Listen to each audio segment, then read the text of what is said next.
Welcome to study कर। दोस्तों आज हम डिस्कस करेंगे 24 अगस्त 2024 के मोस्ट इंपॉर्टेंट करंट अफेयर्स के क्वेश्चन। तो आप इस पूरे लेक्चर को बहुत ही ध्यान से लास्ट तक जोड़ देखिएगा। पहला और इंपॉर्टेंट क्वेश्चन आपसे पूछा जा रहा है, नीरज चोपड़ा ने लोसाने डायमंड लीग 2024 में कितनी दूरी का भाला फेंक करके सीजन का बेस्ट थ्रो किया है? आंसर हो जाएगा इसका 89.49 मीटर।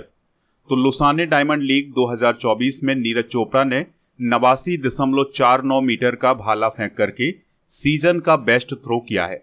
यानी कि ये जो 2024 का सीजन है उसमें उन्होंने सर्वश्रेष्ठ प्रदर्शन किया है 89.49 मीटर का भाला फेंक करके। दोस्तों अभी हाल ही में पेरिस ओलंपिक का आयोजन किया गया है, जिसमें भाला फेंक की प्रतियोगिता में पाकिस्तान के अरशद नदीम ने 92.97 मीटर का भाला फेंक करके ओलंपिक रिकॉर्ड बनाया है और गोल्ड मेडल भी जीता है। इस बात को भी आप याद रखिएगा। तो ये जो लोसाने डायमंड लीग 2024 है, इसका आयोजन किस देश में किया गया है? स्विट्जरलैंड में। और नीरज चोपड़ा ने 89.49 मीटर का थ्रो किया है। नीरज चोपड़ा इस प्रतियोगिता में दूसरे स्थान पर रहे हैं। पहला स्थान हासिल किया है एंडरसन पीटर्स ने। इन्होंने 90.61 मीटर का थ्रो फेंक करके पहला स्थान हासिल किया है। और तीसरे स्थान पर रहे हैं जूलियन वेबर। इन्होंने 87.08 मीटर का भाला फेंका है। देखिए, पेरिस ओलंपिक 2024 में नीरज चोपड़ा ने कौन सा मेडल जीता था? सिल्वर मेडल जीता था। कितनी दूरी का भाला फेंका था उन्होंने? 89.45 मीटर का। इस प्रकार से नीरज चोपड़ा लगातार 2 ओलंपिक में मेडल जीतने वाले भारत के तीसरे प्लेयर बने हैं। यानी कि नीरज चोपड़ा ने टोक्यो ओलंपिक 2020 के अंदर गोल्ड मेडल हासिल किया था और पेरिस ओलंपिक 2024 के अंदर उन्होंने सिल्वर मेडल हासिल किया है। इस प्रकार से उनके लगातार 2 ओलंपिक में 2 मेडल हो गए हैं। नीरज से पहले रेसलर सुशील कुमार और बैडमिंटन खिलाड़ी पीवी सिंधु ने लगातार 2 ओलंपिक में मेडल जीते हुए थे। अब हम जानते हैं कि ओलंपिक में नीरज चोपड़ा ने कितनी दूरी का भाला फेंका है। तो पेरिस ओलंपिक 2024 में 89.45 मीटर का भाला फेंका था और टोक्यो ओलंपिक 2020 के अंदर उन्होंने 87.58 मीटर का भाला फेंका था। नीरज चोपड़ा के अवार्ड्स डिस्कस कर लेते हैं। तो 2018 में उन्हें अर्जुन अवार्ड दिया गया था, 2020 में विशिष्ट सेवा मेडल दिया गया था, 2021 में खेल रत्न पुरस्कार दिया गया था, 2022 में परम विशिष्ट सेवा मेडल और 2022 में उन्हें पद्मश्री भी दिया गया था। देखिए, यहां पर बात हुई है खेल रत्न पुरस्कार की। तो खेल रत्न पुरस्कार का नाम क्या है? मेजर ध्यानचंद खेल रत्न पुरस्कार। ठीक है। और इसके अंतर्गत कितनी राशि दी जाती है? 25 लाख रुपए की राशि दी जाती है और यह भारत का सर्वोच्च खेल पुरस्कार है। और आपको याद रखना है कि इसकी जो शुरुआत है वो 1991-92 में हुई थी और 2023 में यह पुरस्कार किसे प्रदान किया गया है? सात्विक साईराज रंकी रेड्डी और चिराग शेट्टी की जोड़ी। और पहली बार खेल रत्न पुरस्कार किसे दिया गया था? विश्वनाथन आनंद को। खेल रत्न पुरस्कार का पहले नाम था राजीव गांधी खेल रत्न अवार्ड, लेकिन अब इसका नाम क्या हो गया है? मेजर ध्यानचंद खेल रत्न अवार्ड। आप इस पूरे लेक्चर को बहुत ही ध्यान से लास्ट तक देखिएगा। लास्ट में आपसे एक क्वेश्चन पूछा जाएगा जिसका आंसर आपको कमेंट बॉक्स में बताना है। अगर आप चैनल पर पहली बार आए हैं तो सब्सक्राइब कर ले, बेल आइकन भी दबा लें, जिससे आपको समय पर सबसे पहले नोटिफिकेशन मिल सकेगा। आप स्टडी करके ऐप को डाउनलोड कर लें। वहां पर आपको पेड कोर्स मिल जाएगा, e book, test series, daily current affairs की PDF, class note, test pass, ये सभी मिल जाएगा। टेस्ट पास में क्या है? तो भारत में जितने भी कॉम्पिटिटिव एग्जाम आयोजित किए जाते हैं उन सभी के लिए टेस्ट मिल जाएंगे और ये टेस्ट काफी इंपॉर्टेंट होंगे आपके एग्जाम की दृष्टि से। तो आप इनको प्राप्त कर लीजिएगा टेस्ट पास वाले ऑप्शन पर जाकर। उससे पहले आप ऐप को डाउनलोड करें। ऐप का लिंक डिस्क्रिप्शन बॉक्स में दिया गया है। बढ़ते हैं अगले क्वेश्चन की तरफ। तो क्वेश्चन क्या है? भारत और किस देश के बीच आपूर्ति सुरक्षा समझौते पर हस्ताक्षर हुए हैं? आंसर हो जाएगा अमेरिका। तो भारत और अमेरिका के बीच में अभी हाल ही में आपूर्ति सुरक्षा समझौते पर हस्ताक्षर किए गए हैं। देखिए, भारत के रक्षा मंत्री हैं राजनाथ सिंह।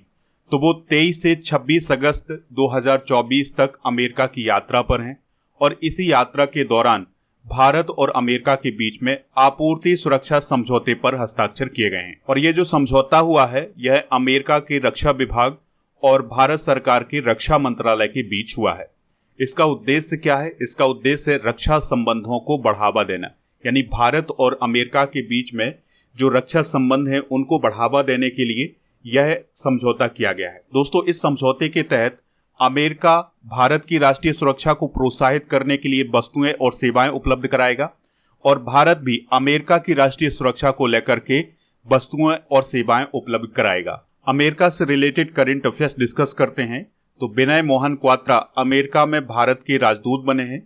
भारत और अमेरिका के बीच सांस्कृतिक संपत्तियों के समझौते पर अभी हाल ही में हस्ताक्षर हुए हैं। दक्षिण कोरिया, अमेरिका और जापान ने एक नया त्रिपक्षीय अभ्यास शुरू किया है जिसका नाम है फ्रीडम एज। भारत ने अमेरिका, जापान और दक्षिण कोरिया के साथ मिलकर के एक बायो फार्मास्यूटिकल गठबंधन शुरू किया है। भारत अमेरिका के बीच में अभी हाल ही में एक संयुक्त सैन्य अभ्यास आयोजित किया गया था जिसका नाम है टाइगर ट्रायम्फ 24 और इसका आयोजन भारत के पूर्वी तट पर किया गया था। सी डिफेंडर्स अभ्यास का आयोजन भारत और अमेरिका के बीच में अभी हाल ही में किया गया था। अमेरिका की एक निजी कंपनी है जिसका नाम है इंटुएटिव मशीन्स, तो उसने चांद पर पहला कमर्शियल अंतरिक्ष यान उतारा है जिसका नाम है ओडीसीएस और ये जो अंतरिक्ष यान उतरा था ये दक्षिणी ध्रुव पर उतरा था। अच्छा, यहाँ पर चंद्रमा के दक्षिणी ध्रुव की बात हुई है तो चंद्रमा के दक्षिणी ध्रुव पर उतरने वाला पहला देश कौन है? वो है भारत। चंद्रमा की सतह पर पहुंचने वाला पहला देश अमेरिका, दूसरा रूस और तीसरा चाइना, चौथा भारत और पांचवा देश कौन बना है? जापान। अमेरिका की बेसिक जानकारी डिस्कस करते हैं तो राजधानी क्या है इसकी? Washington DC. राष्ट्रपति हैं जो बाइडेन, उपराष्ट्रपति हैं कमला हैरिस और यहाँ की करेंसी क्या है? अमेरिकी डॉलर। देखिए यहाँ पर कमला हैरिस की बात हुई है तो यह एक भारतीय अमेरिकी हैं। इनका संबंध भारत से भी है। इनकी जो माँ थी श्यामला गोपालन, उनका संबंध भारत के तमिलनाडु राज्य से है और यह अमेरिका के इतिहास की पहली महिला उपराष्ट्रपति हैं। देखिए नवंबर 2024 में अमेरिका में राष्ट्रपति के चुनाव आयोजित किए जाने हैं तो उसमें डेमोक्रेटिक पार्टी की तरफ से राष्ट्रपति पद की उम्मीदवार कौन बनी है? कमला हैरिस। अगर यह राष्ट्रपति का चुनाव जीतती हैं तो यह अमेरिका के इतिहास की पहली महिला राष्ट्रपति बन जाएंगी। नेक्स्ट क्वेश्चन है नेस्कॉम के मनोनीत अध्यक्ष कौन बने हैं? आंसर हो जाएगा इसका राजेश नाम्बियार। तो राजेश नाम्बियार नेस्कॉम के अध्यक्ष बने हैं। नेस्कॉम का फुल फॉर्म क्या होता है? National association of software and service companies. तो इसके अध्यक्ष बनाए गए हैं राजेश नाम्बियार। राजेश नाम्बियार की बात करें तो यह कॉग्निजेंट इंडिया के पूर्व अध्यक्ष और एमडी भी हैं। नेस्कॉम की स्थापना 1988 में की गई थी और इसके मेंबर कितने हैं? लगभग 3000, यानी कि 3000 से अधिक कंपनियां इसकी मेंबर हैं। संस्थापक कौन है इसके? नंदन नीलेकणी और देवांग मेहता। हेडक्वार्टर कहाँ है इसका? नोएडा और नई दिल्ली में। और यह भारत के टेक्नोलॉजी इंडस्ट्री के लिए सर्वोच्च निकाय माना जाता है। हाल ही में की गई कुछ महत्वपूर्ण नियुक्तियां डिस्कस करते हैं तो आयुष मंत्रालय के डायरेक्टर कौन बने हैं? सुबोध कुमार। वीजा के कंट्री मैनेजर कौन बने हैं? सुजय रैना। गुरुग्राम प्रशासन के ब्रांड एम्बेसडर के रूप में यजुवेंद्र चहल को नियुक्त किया गया है। यूनिसेफ इंडिया की नेशनल एम्बेसडर कौन बनी है? करीना कपूर खान। जीएसटी अपीलीय न्यायाधिकरण के पहले प्रमुख कौन बने हैं? संजय कुमार मिश्रा। धनलक्ष्मी बैंक के एमडी कौन बने हैं? अजीत कुमार के। सिट्रोइन इंडिया के ब्रांड एम्बेसडर कौन बने हैं? एमएस धोनी। अच्छा, एसबीआई के ब्रांड एम्बेसडर कौन है? एमएस धोनी। नौसेना के प्रमुख कौन बने हैं? दिनेश कुमार त्रिपाठी। भारतीय सेना के प्रमुख कौन बने हैं? उपेंद्र द्विवेदी। ये आप याद रखिएगा। एचडीएफसी लाइफ के चेयरमैन कौन बने हैं? केकी मिस्त्री। देखिए यहां पर बात हुई थी जीएसटी की, तो जीएसटी का मतलब होता है goods and service tax. Bharat में जीएसटी कब लागू हुआ था? 1 जुलाई 2017 को, इसलिए 1 जुलाई को जीएसटी दिवस भी मनाया जाता है। जीएसटी बिल को मंजूरी देने वाला पहला राज्य कौन था भारत का? वो था असम। जीएसटी का स्लोगन क्या है? One nation one tax one market. GST को 101वें संविधान संशोधन अधिनियम के रूप में पारित किया गया था और जीएसटी परिषद की वर्तमान अध्यक्ष कौन है? वित्त मंत्री निर्मला सीतारमण। भारतीय संविधान का जो अनुच्छेद 279A है वो जीएसटी परिषद के गठन से संबंधित है। अगला क्वेश्चन है जुलाई 2024 में रूस से कच्चे तेल का सबसे बड़ा आयातक देश कौन बना है? वो बना है भारत। यानी जुलाई 2024 में भारत ने रूस से सबसे ज्यादा कच्चा तेल खरीदा है। इस प्रकार से रूसी तेल का दुनिया का सबसे बड़ा आयातक देश कौन बना है? वो बना है भारत। जुलाई 2024 की बात करें तो रूसी कच्चे तेल का रिकॉर्ड 2.07 मिलियन बैरल प्रतिदिन आयात हुआ है भारत में। देखिए फरवरी 2022 में रूस और यूक्रेन के बीच युद्ध शुरू हुआ था, जब से ये युद्ध शुरू हुआ है तब से भारत और रूस के बीच में व्यापार बढ़ गया है। मुख्य रूप से भारत रूस से कच्चा तेल और फर्टिलाइजर आयात कर रहा है, यानी इंपोर्ट कर रहा है। रूस से रिलेटेड कुछ इंपॉर्टेंट करेंट अफेयर्स डिस्कस करते हैं। तो भारत के रूस में एम्बेसडर कौन बने हैं? विनय कुमार। विश्व साइबर अपराध सूचकांक 2024 में पहले स्थान पर कौन है? रूस। रूस ने अंगारा A5 रॉकेट का सफल परीक्षण अभी हाल ही में किया है। ओमान की खाड़ी में चाइना, ईरान और रूस ने अभी हाल ही में एक संयुक्त नौसेना अभ्यास किया था जिसका नाम है सुरक्षा बेल्ट 2024। ईरान ने रूस की मदद से पार्स 1 उपग्रह को अभी हाल ही में लॉन्च किया था। रूसी अंतरिक्ष यात्री हैं जिनका नाम है ओलेग कोनोनेंको। तो उन्होंने अंतरिक्ष में सबसे अधिक 1000 दिन बिताने का विश्व रिकॉर्ड बनाया है। रूस के द्वारा परमाणु ऊर्जा वाली एक महाशक्तिशाली मिसाइल लॉन्च की गई है जिसका नाम है व्यूरवेस्टनिक। लूना 25 मिशन रूस का था जो कि चंद्रमा के लिए भेजा गया था, लेकिन यह असफल मिशन रहा है। रूस ने लिंग परिवर्तन और ट्रांसजेंडर विवाह पर अभी हाल ही में बैन लगाया है। रूस के स्बर बैंक ने बेंगलुरु में एक IT यूनिट स्थापित की है। दोस्तों, रूस की राजधानी क्या है? मॉस्को। राष्ट्रपति कौन है? Vladimir Putin. प्रधानमंत्री कौन है? Mikhail Mishustin. और रूस की करेंसी क्या है? रूबल। रूस की संसद का क्या नाम है? ड्यूमा। और क्षेत्रफल की दृष्टि से सबसे बड़ा देश कौन है? रूस। नेक्स्ट क्वेश्चन है, ग्रीस साहनी कौन है जिनका हाल ही में निधन हो गया है? आंसर हो जाएगा CSIR के पूर्व प्रमुख, यानी कि council of scientific and industrial research के पूर्व प्रमुख ग्रीस साहनी का अभी हाल ही में निधन हो गया है। दोस्तों, ग्रीस साहनी ने देश की पहली स्वदेशी क्लॉट बस्टर दवा की तकनीक विकसित की थी। और क्लॉट बस्टर दवा का मतलब क्या होता है? यह एक प्रकार की हृदय से संबंधित दवा होती है जो रक्त के थक्के को तोड़ने का काम करती है। जैसे कभी ब्रेन स्ट्रोक हो जाता है या ब्रेन में कभी थक्के बन जाते हैं, तो उन थक्कों को घोलने के लिए दवा जो होती है वो कहलाती है क्लॉट बस्टर दवा। तो इसी की तकनीक विकसित की थी किसने? डॉक्टर ग्रीस साहनी ने। हाल ही में हुए कुछ प्रमुख निधन डिस्कस करते हैं। तो इंडियन कोस्ट गार्ड के DG राकेश पाल का भी हाल ही में निधन हुआ है। मेघालय के पूर्व मुख्यमंत्री सालसेंग मराक का निधन हुआ है। अग्नि मिसाइल के जनक RN अग्रवाल का निधन हुआ है। पूर्व विदेश मंत्री नटवर सिंह का निधन हुआ है। नोबेल पुरस्कार विजेता भौतिक विज्ञानी सुंग दाओ का निधन हुआ है। गांधीवादी शोभना रानाडे का निधन हुआ है। MP के दिग्गज BJP नेता प्रभात झा का निधन हुआ है। पश्चिम बंगाल के पूर्व CM बुद्धदेव भट्टाचार्य का निधन हुआ है। भरतनाट्यम नृत्यांगना यामिनी कृष्णमूर्ति का निधन हुआ है। और पूर्व क्रिकेटर अंशुमान गायकवाड़ का निधन हुआ है। देखिए, यहाँ पर भरतनाट्यम की बात हुई है तो भरतनाट्यम तमिलनाडु राज्य से रिलेटेड है। अच्छा, कथक की बात करें तो यह उत्तर भारत खासकर उत्तर प्रदेश में काफी फेमस है। और कथकली केरल में, कुचिपुड़ी आंध्र प्रदेश में, ओडिसी ओडिशा में, मणिपुरी मणिपुर में, मोहिनीअट्टम केरल में और शास्त्रीय नृत्य असम में फेमस है। तो ये सभी नृत्य भी आप नोट कर ले। बढ़ते हैं अगले क्वेश्चन की तरफ। तो क्वेश्चन क्या है, भारत में सबसे ज्यादा सार्वजनिक इलेक्ट्रिक वाहन चार्जिंग स्टेशन किस राज्य में है? तो यह है कर्नाटक राज्य में। तो ब्यूरो ऑफ एनर्जी एफिशिएंसी की रिपोर्ट के अनुसार कर्नाटक में भारत में सबसे ज्यादा सार्वजनिक इलेक्ट्रिक वाहन चार्जिंग स्टेशन है। और कितने हैं? 5765। 2017 में कर्नाटक ने इलेक्ट्रिक व्हीकल नीति पेश की थी। और इलेक्ट्रिक व्हीकल नीति पेश करने वाला पहला राज्य कौन था? कर्नाटक। तो इसी के तहत सार्वजनिक इलेक्ट्रिक वाहन चार्जिंग स्टेशन स्थापित किए गए हैं कर्नाटक राज्य में। और 2024 के बजट में यह कहा गया है कि 2500 नए चार्जिंग स्टेशन और स्थापित किए जाएंगे। कर्नाटक की कैपिटल क्या है? बेंगलुरु। थावरचंद गहलोत गवर्नर हैं। मुख्यमंत्री हैं सिद्धरमैया। विधान परिषद की 75 और विधानसभा की 224 सीटें हैं। कर्नाटक की लोकेशन आप यहां पर देख सकते हैं। कर्नाटक से रिलेटेड करंट अफेयर्स भी डिस्कस करते हैं। तो तूते धारा या अग्नि केली त्योहार कर्नाटक राज्य में मनाया जाता है। कर्नाटक सरकार ने AI केंद्र के लिए विश्व आर्थिक मंच के साथ समझौता किया है। कर्नाटक सरकार ने डिजिटल डिटॉक्स पहल की शुरुआत की है जिसमें सोशल मीडिया या मोबाइल की लत को छुड़ाने का काम किया जाता है। बेंगलोर में भारत का पहला beach side startup fest emerge 24 का आयोजन हुआ है। कर्नाटक में 21 वर्ष से कम आयु के लोगों के लिए हुक्का और तंबाकू प्रोडक्ट पर प्रतिबंध लगा है। और कर्नाटक में गृह लक्ष्मी योजना शुरू की गई है। अगला क्वेश्चन है, Indian national car racing championship जीतने वाली पहली महिला रेसर कौन बनी है? उनका नाम है डायना पंडोले। तो दोस्तों, Indian national car racing championship 2024 में डायना पंडोले ने MRF सैलून्स कैटेगरी में चैंपियनशिप का खिताब अपने नाम किया है। यहाँ पर आप डायना पंडोले को देख सकते हैं। उनका संबंध पुणे से है।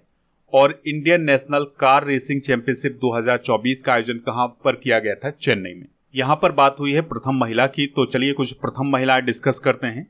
तो भारत की पहली महिला पिच क्यूरेटर कौन है? जयंस्था कल्याण। पाकिस्तान में पहली महिला मुख्यमंत्री कौन बनी है? मरियम नवाज, और ये पाकिस्तान के पंजाब प्रांत की चीफ मिनिस्टर हैं। पाकिस्तान में चुनाव लड़ने वाली पहली हिंदू महिला कौन है? डॉक्टर सबीरा प्रकाश। देश की पहली एयरपोर्ट महिला फायर फाइटर कौन है? दिशा नायक। JNU की पहली महिला कुलपति कौन है? शांति श्री धूलीपुड़ी पंडित। जम्मू कश्मीर की पहली महिला बस चालक कौन है? पूजा देवी। पहली महिला एम्बुलेंस ड्राइवर कौन है? M बीरा लक्ष्मी। नौसेना की पहली महिला पायलट कौन है? शिवांगी जोशी। वीर गार्जियन वायुसेना अभ्यास जो कि भारत और जापान के बीच होता है, उसमें शामिल होने वाली पहली भारतीय महिला पायलट कौन है? अवनी चतुर्वेदी। गणतंत्र दिवस परेड में भाग लेने वाली पहली महिला फाइटर पायलट कौन है? भावना कांत। भारतीय सेना की पहली महिला जज एडवोकेट जनरल अधिकारी कौन है? ज्योति शर्मा। अशोक चक्र से सम्मानित प्रथम महिला कौन है? नीरजा मिश्रा। नेक्स्ट क्वेश्चन है, Modi's governance triumph reshaping India's path to prosperity पुस्तक के लेखक कौन है? आंसर हो जाएगा इसका तरुण चुघ। तो दोस्तों, तरुण चुघ ने अभी हाल ही में Modi's governance triumph reshaping India's path to prosperity पुस्तक को लिखा है। इसमें PM मोदी की नीतियों का वर्णन किया गया है और भारत की प्रगति में PM मोदी के योगदान पर प्रकाश डाला गया है। तरुण चुघ की बात करें तो वह BJP के राष्ट्रीय महासचिव हैं। नेक्स्ट क्वेश्चन है, किस देश ने भारत सहित 35 देशों को फ्री वीजा सुविधा प्रदान करने की घोषणा की है? आंसर हो जाएगा श्रीलंका। तो श्रीलंका ने यह कहा है कि 1 अक्टूबर 2024 से भारत सहित 35 देशों को फ्री वीजा सुविधा उपलब्ध कराई जाएगी, जिसमें भारत तो है ही, उसके अलावा America, UK, China, Israel, New Zealand, Nepal, Indonesia, Malaysia जैसे देश शामिल होंगे। अच्छा, श्रीलंका के इस कदम का प्रमुख उद्देश्य क्या है? तो इसका उद्देश्य है श्रीलंका में पर्यटन को बढ़ावा देना। देखिए, जो श्रीलंका देश है, इसकी जो पूरी इकोनॉमी है ये पर्यटन पर आधारित है, क्योंकि श्रीलंका का जितना ज्यादा पर्यटन विकास करेगा उसकी इकोनॉमी उतनी ही बूस्ट करेगी। अच्छा, वीजा की बात हुई है, तो वीजा क्या है? तो वीजा एक ऐसा डॉक्यूमेंट है जो किसी व्यक्ति को अन्य देश में प्रवेश करने की अनुमति देता है। जैसे आप अमेरिका जाना चाहते हैं तो आप अमेरिका से रिक्वेस्ट करेंगे तो अमेरिका वीजा प्रदान करेगा आपको, यानी कि अमेरिका आपको अनुमति देगा अमेरिका में जाने के लिए। तो हर देश के द्वारा अलग अलग प्रकार का वीजा जारी किया जाता है। श्रीलंका की राजधानी क्या है? कोलंबो। और श्री जयवर्धनेपुरा कोट्टे। राष्ट्रपति हैं रानिल विक्रमसिंघे। प्रधानमंत्री हैं दिनेश गुणवर्धने और श्रीलंकाई रुपया यहाँ की करेंसी है। कुछ इंपॉर्टेंट करंट अफेयर्स डिस्कस करते हैं। तो श्रीलंका के कैंडी में IIT मद्रास के द्वारा अपना एक नया कैंपस शुरू किया जाएगा। अंतर्राष्ट्रीय गीता महोत्सव का 5वां संस्करण 1 से 3 मार्च 2024 तक श्रीलंका में आयोजित किया गया था। श्रीलंका के त्रिंकोमाली में SBI की शाखा खोली गई है। मित्र शक्ति अभ्यास भारत और श्रीलंका के बीच हुआ है। श्रीलंका ने भारत को फ्री पर्यटक वीजा प्रदान किया है और श्रीलंका हिंद महासागर रिम एसोसिएशन का अभी हाल ही में अध्यक्ष बना है। अगला क्वेश्चन है, इंडिया ट्रैवल अवार्ड में लगातार तीसरे साल सर्वश्रेष्ठ एयरपोर्ट कौन बना है? तो वो बना है राजीव गांधी इंटरनेशनल एयरपोर्ट हैदराबाद। दोस्तों, यह पुरस्कार एयरपोर्ट की उत्कृष्टता के लिए प्रदान किया गया है। राजीव गांधी इंटरनेशनल एयरपोर्ट की बात करें तो इसे 2008 में स्थापित किया गया था और 2020 में अंतर्राष्ट्रीय ई बोर्डिंग सुविधाओं को पेश करने वाला भारत का पहला एयरपोर्ट बना था। भारत के कुछ प्रमुख एयरपोर्ट डिस्कस करते हैं। जैसे अभी राजीव गांधी इंटरनेशनल एयरपोर्ट की बात हुई है तो यह हैदराबाद तेलंगाना में है, और इंदिरा गांधी इंटरनेशनल एयरपोर्ट ये नई दिल्ली में है। सरदार वल्लभ भाई अंतर्राष्ट्रीय एयरपोर्ट है अहमदाबाद गुजरात में। कालीकट अंतर्राष्ट्रीय एयरपोर्ट है कोझिकोड केरल में। चौधरी चरण सिंह अंतर्राष्ट्रीय हवाई अड्डा है लखनऊ उत्तर प्रदेश में। नेताजी सुभाष चंद्र बोस अंतर्राष्ट्रीय हवाई अड्डा है कोलकाता पश्चिम बंगाल में। और डबोलिम हवाई अड्डा है डबोलिम गोवा में। और मंगलुरु अंतर्राष्ट्रीय हवाई अड्डा है मंगलुरु कर्नाटक में। और 21 एयरपोर्ट वाला भारत का पहला राज्य कौन है? वो है उत्तर प्रदेश। ये थे आज के करंट अफेयर्स के क्वेश्चन। चलिए हम कल के करंट अफेयर्स के क्वेश्चन एक बार रिवाइज करते हैं। तो मध्य प्रदेश सरकार ने लता मंगेशकर पुरस्कार 2023 किसे प्रदान किया है? के.एस. चित्रा को। डॉक्टरों की सुरक्षा सुनिश्चित करने के लिए सुप्रीम कोर्ट ने कितने सदस्यों वाले राष्ट्रीय टास्क फोर्स का गठन किया है? 10। भारत यूरोपीय संघ क्षेत्रीय सम्मेलन का आयोजन कहाँ किया गया है? नई दिल्ली में। 700 मेगावाट का परमाणु ऊर्जा रिएक्टर काकरापार परमाणु ऊर्जा स्टेशन चालू हो गया है। यह किस राज्य में है? गुजरात। हाल ही में वैज्ञानिकों ने किस ग्रह की सतह की गहराई में तरल जल की खोज की है? मंगल। 26वें सीएट क्रिकेट पुरस्कारों में वर्ष का सर्वश्रेष्ठ अंतर्राष्ट्रीय क्रिकेटर किसे चुना गया है? रोहित शर्मा। इसरो के द्वारा अगली 5 सालों में कितने सैटेलाइट लॉन्च किए जाएंगे? 70। पहला राष्ट्रीय अंतरिक्ष दिवस कब मनाया जाएगा? 23 अगस्त को। संयुक्त राष्ट्र कमान यानी यूएनसी का 18वां सदस्य देश कौन बना है? जर्मनी। दोस्तों, आज की जनरल नॉलेज के पिटारे में पर्यावरण से संबंधित सभी दिवस एक बार रिवाइज करेंगे। नदियों के लिए अंतर्राष्ट्रीय कार्रवाई दिवस 14 मार्च, विश्व मौसम विज्ञान दिवस 23 मार्च, विश्व कछुआ दिवस 23 मई, विश्व वर्षा वन दिवस 22 जून, अंतर्राष्ट्रीय उष्ण कटिबंधीय दिवस 29 जून, प्लास्टिक बैग मुक्त दिवस 3 जुलाई, विश्व सर्प दिवस 16 जुलाई, विश्व हाथी दिवस 12 अगस्त, विश्व गैंडा दिवस 22 सितंबर और विश्व पर्यावरण दिवस 5 जून, विश्व पृथ्वी दिवस 22 अप्रैल, विश्व महासागर दिवस 8 जून, विश्व वन्य जीव दिवस 3 मार्च, अंतर्राष्ट्रीय जैविक विविधता दिवस 22 मई, अंतर्राष्ट्रीय वन दिवस 21 मार्च, विश्व आर्द्रभूमि दिवस 2 फरवरी, अंतर्राष्ट्रीय जलवायु कार्यवाही दिवस 24 अक्टूबर और विश्व गौरैया दिवस 20 मार्च को मनाया जाता है। कल के करंट अफेयर्स में आपसे ये पूछा गया था कि कैगा परमाणु संयंत्र किस राज्य में है? तो यह कर्नाटक राज्य में है। तो लगभग सभी लोगों ने इसका आंसर कर्नाटक बताया हुआ है। आज का क्वेश्चन है, ड्यूमा किस देश की संसद को कहा जाता है? जो भी इसका राइट आंसर हो कमेंट बॉक्स में जरूर बताएं। दोस्तों, इस लेक्चर के पीडीएफ के लिए टेलीग्राम चैनल ज्वाइन कर लें। आपको टेलीग्राम पर जाना है और स्टडी कर ऑफिशियल सर्च करना है, तो वहां पर चैनल मिल जाएगा। उसको ज्वाइन कर लेना है तो आपको पीडीएफ भी मिल जाएगा। स्टडी करके ऐप को डाउनलोड कर लें, वहां पर आपको paid course, e book, test series ये सब भी मिल जाएगा। इसके अलावा जनवरी 2024 से अगस्त 2024 तक की करंट अफेयर्स की ई बुक मिल जाएगी। जुलाई 2024 की करंट अफेयर्स की ई बुक भी मिल जाएगी। और दोस्तों, ऐप पर डेली करंट अफेयर्स का टेस्ट भी आयोजित किया जाता है। तो जैसे ही आप टेस्ट सीरीज वाले ऑप्शन पर जाएंगे तो आपको डेली करंट अफेयर्स का टेस्ट मिल जाएगा। ई बुक वाले ऑप्शन पर जाएंगे तो आपको करंट अफेयर्स के अलावा जीके की ई बुक भी मिल जाएगी। तो ये भी काफ़ी इंपॉर्टेंट ई बुक है, इनको भी आप वहां से प्राप्त कर लें। आप हमारे व्हाट्सएप चैनल और इंस्टाग्राम पेज को भी फॉलो कर सकते हैं। इन सभी का लिंक डिस्क्रिप्शन बॉक्स में दिया गया है।